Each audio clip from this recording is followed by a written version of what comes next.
Bom dia, oitavo ano. Hoje é dia 13/7/2020, começando mais uma semana.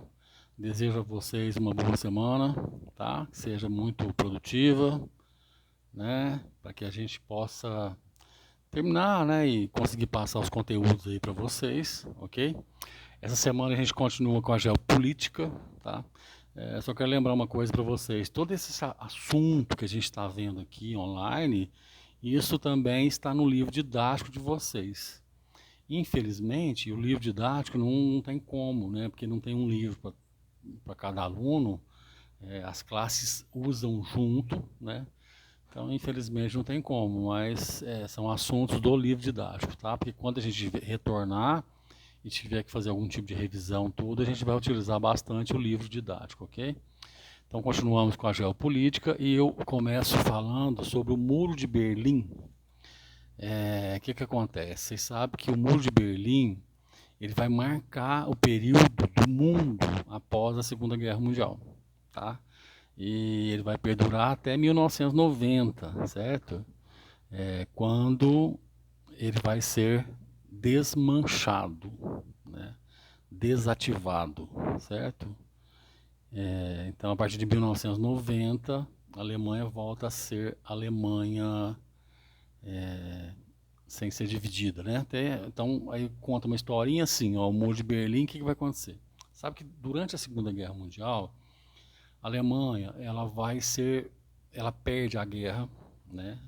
E o território da Alemanha vai ser dividido ao meio, tá? Então vai nascer Alemanha, República Federal da Alemanha, influência capitalista, ou seja, dos Estados Unidos e os seus aliados. E do outro lado, a Alemanha vai ser a República Democrática Alemã, influência socialista da União Soviética. Né? O que vai acontecer aí? Acontece que Berlim, que é a capital da Alemanha, ela vai ficar do lado da União Soviética. Ou seja, ela vai ficar localizada no território que agora está com influência soviética. Daí os Estados Unidos e seus aliados não aceitam isso. Aí eles vão dividir Berlim também ao meio, né?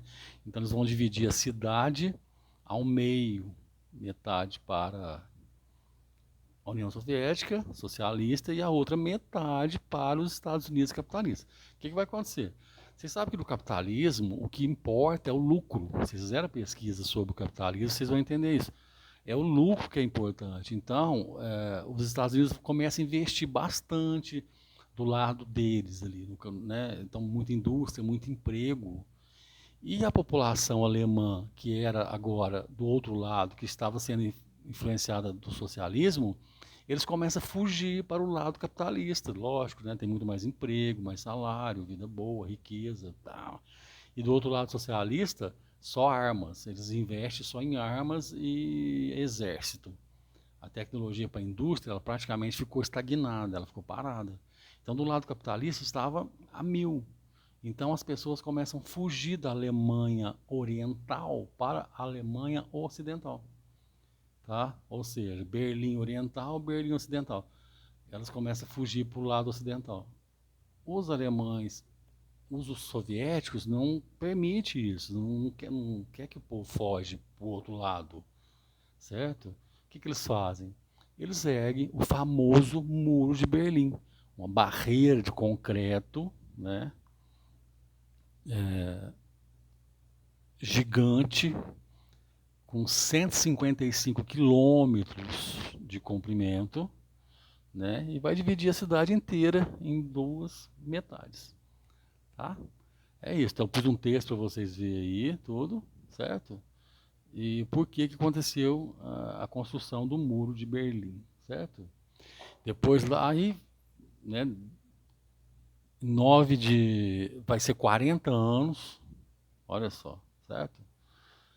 Para evitar a fuga, ele iniciou a construção do muro em 1961, certo? E ele vai perdurar até 1989, certo?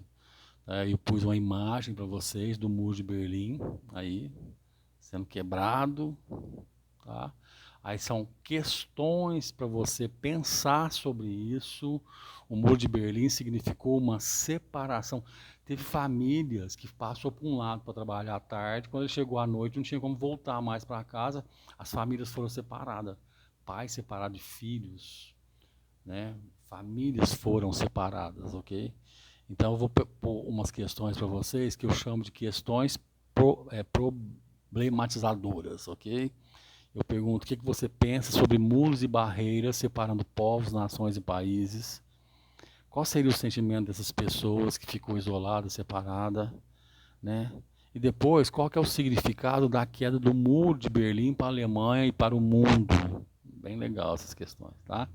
Aí eu tenho um texto para vocês que chama a Teoria do Mundo Multipolar, que é o nosso mundo hoje que a gente vive.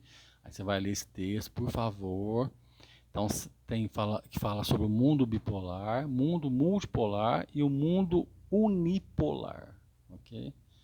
Aí vocês vão dar as características do mundo bipolar, do mundo multipolar e do mundo unipolar, ok? Depois eu te dou um gráfico que é para entender o que é uma potência mundial, né?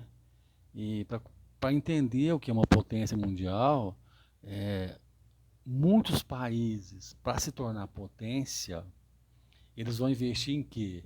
Em armas. Então, quanto mais armas, quanto mais tecnologia de guerra, quanto mais poder de fogo esses países têm, mais potência eles se tornam, tá? Então, eu estou mandando um gráfico para vocês.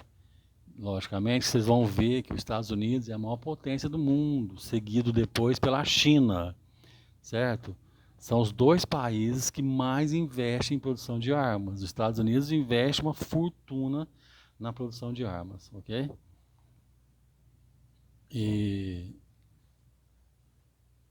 estudos recentes mostram um grande aumento de número de armas comercializadas no mundo, tá bom? Então vocês vão ver quem que exporta armas e quem que importa. Vocês sabem que exportar é vender, importar é comprar. Aí eu estou mandando uma tabela, vocês vão ver quais são os maiores exportadores de armas. Quem ganha mais dinheiro com armas no mundo? Tá? Primeiro lugar, quem? Estados Unidos. Quem compra mais arma no mundo? A Índia, por incrível que pareça, certo? E depois tem mais um textinho aí. Um texto não, aí são questões referente ao gráfico que eu estou mandando para vocês, tá bom? É isso, moçada. Falamos sobre o Muro de Berlim, que foi o símbolo da Guerra Fria, né? Esse período que vai após a Segunda Guerra Mundial até 1989, recentemente, né? E esse Muro de Berlim, ele vai ser a contextualização da violência desse período. Separou pessoas, separou famílias, tá? É uma aula para você fazer uma reflexão, principalmente nesse momento que nós estamos também em isolamentos, né? Não é bem isolado, nós não estamos isolados, né? Nós estamos separados. Isolado é se a gente não tivesse contato com ninguém, nem por telefone, nem por nada. Nós não estamos isolados, nós estamos distanciados, ok? Certo? Então, esse Muro de Berlim vai ser a contextualização da violência que ocorreu nesse período, ok? Beleza? Faço todas as atividades e depois podem me enviar no meu telefone particular. Quem não enviou aquelas atividades avaliativas da semana passada, estou guardando, tá? Eu acho melhor enviar para depois não ficar sofrendo. Porque como é que faz? As notas, ela é somativa, a média é somativa. A gente vai somando tudo que eu estou enviando e depois eu vou ter uma média. Mas para eu fazer a média, eu preciso das atividades de vocês, ok? Beleza, é isso, tá? Obrigado e até a próxima.